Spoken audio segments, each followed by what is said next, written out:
జీవితంలో ఏం తీసుకెళ్ళలేము. ఆరోగ్యంగా ఉంటే చాలు. ఆ జీవితానికి ఉన్నంత ఆస్తి ఏది ఉండదని నేనంటాను.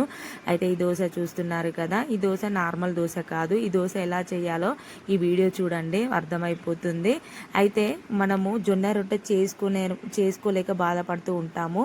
జొన్న రొట్టె తింటే ఒంటికి చాలా బలం అని పెద్దలు చెప్తూ ఉంటారు. పెద్దల మాట నిజమే. కానీ ఈ కాలంలో జొన్న రొట్టె చేయడం చాలా వరకు ఎవరికి రాదు. అలాంటి వారికి ఇది ఈజీగా ఉంటుంది, హెల్తీగా ఉంటుంది, తొందరగా అవుతుంది. అసలు ప్రాసెస్ అంటూ ఏమీ ఉండదు.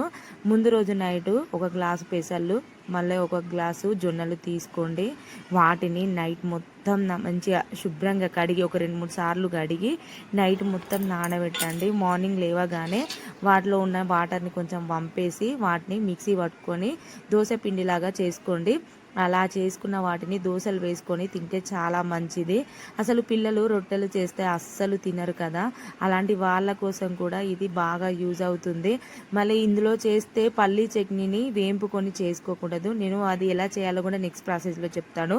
కానీ ఉడకబెట్టుకొని పల్లీ చట్నీ చేసుకోవాలి, అది ఆరోగ్యానికి మంచిది. అది ఎలా చేయాలి అని నేను నెక్స్ట్ వీడియోలో చెప్తాను. ఇలా దోశలు చేసుకొని తినండి. ఏ కర్రీ ఉన్నా పర్లేదు, ఆఖరికైతే పచ్చడి, మామిడికాయ పచ్చడి ఉన్నా పర్లేదు. ఉత్తగా తిన్నా బాగుంటుంది. ఎందుకంటే జొన్నలు కదా, తీయ తీయ కమ్మ కమ్మగా ఉంటుంది. జొన్న రొట్టె వట్టిది తింటే ఎలా టేస్ట్ ఉంటుందో అలాగే ఉంటుంది. చాలా అంటే చాలా బాగుంటుంది. ఉదయాన్నే ఇలా కూడా చేయండి. పొట్టలో ఏదన్నా ఇబ్బంది ఉంది, మోషన్ ప్రాబ్లమ్స్ అయినా, కడుపులో ఏదైనా ఇబ్బందిగా ఉన్నప్పుడు ఇలా మార్నింగ్ లేవగానే వేడి వాటర్ తీసుకొని దాంట్లో నిమ్మకాయ, కొంతమందికి పులుపు పడదు, ఎందుకంటే కొంతమందికి పులుపు వల్ల పుల్సరం లాగా వస్తుంది.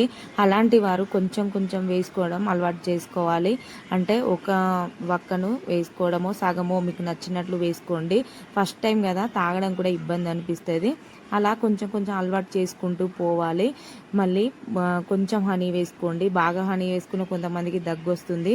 ఇలా కొంచెం కొంచెం అలవాటు చేసుకుంటూ పోతుంటే మనకు అలవాటు అయిపోతుంది. అదేనండి చెప్తున్న, ఆరోగ్యం విషయంలో ఏవి తిన్నా చేదుగా అనిపిస్తుంది, బాగుండదు. కాకపోతే అలవాటు చేసుకుంటే ఏదైనా అలవాటు అయిపోతుంది. మార్నింగ్ ఇలా చేయడం వలన చాలా మంచిది. హెల్తీ ఫుడ్ తినడం చాలా ఇంపార్టెంట్ ఈ రోజుల్లో.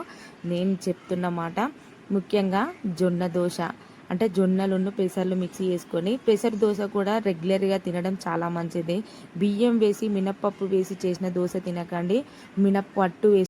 ఓకే ఫ్రెండ్స్, ఇప్పటి వరకు మన వీడియో చూసిన వారికి వీడియో కనుక నచ్చితే సబ్స్క్రైబ్ చేసుకోండి, అలాగే లైక్ చేయండి మరెన్నో మంచి ఫుడ్ వీడియోల కోసం.